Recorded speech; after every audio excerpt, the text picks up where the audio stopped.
I want to talk about how important it is to honor your experience. On this channel, I talk a lot about the as within, so without, or as above, so below concept, right? Your internal state affecting your external environment.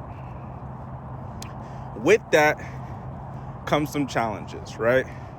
Where when you start to get into this mode of like self-sovereignty, right? Where you kind of stop reacting to your external environment, you are opening up the connection between you and the divine, you and source, you and God, the co-creator, the divine co-creator, your higher self, right?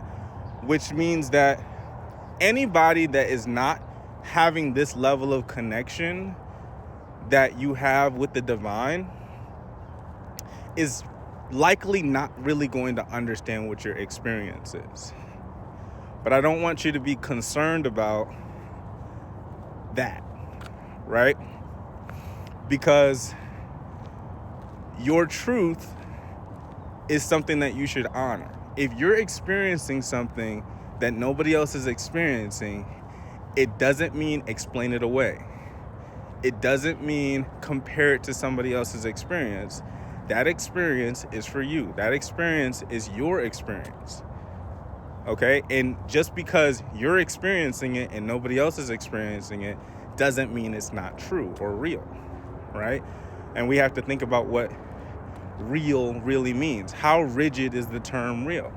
If two people are in the same spot and one person can see something that is clear for them, but somebody else can't see whatever they're talking about, what's real?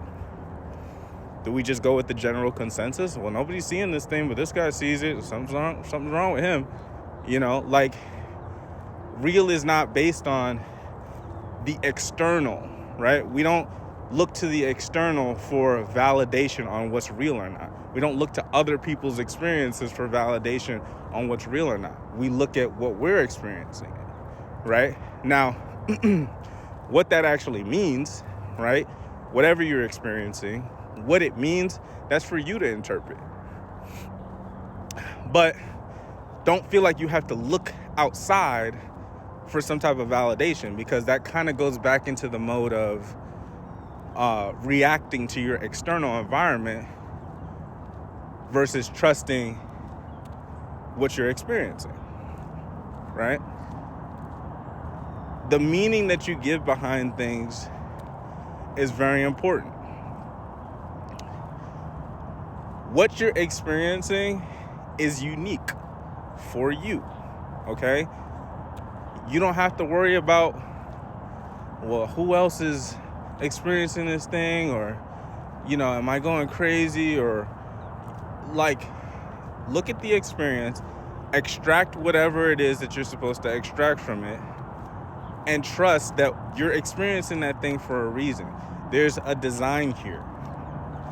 Things that you go through, they're not like random events of like cosmic anomaly. It's designed. You're supposed to have particular experiences. I have stuff every day that I experience that is not explainable, right?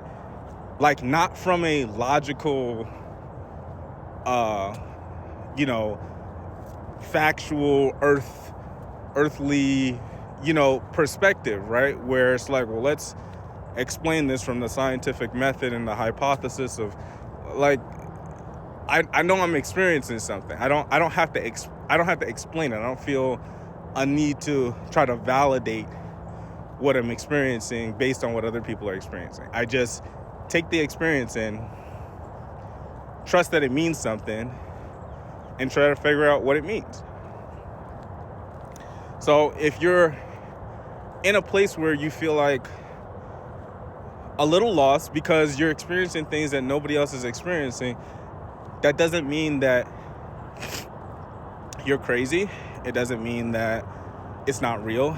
It doesn't mean that you need to go searching for other people that are experiencing this to kind of give you some comfort. Just be present with the experience and see what can you extract from this. What does this mean for you?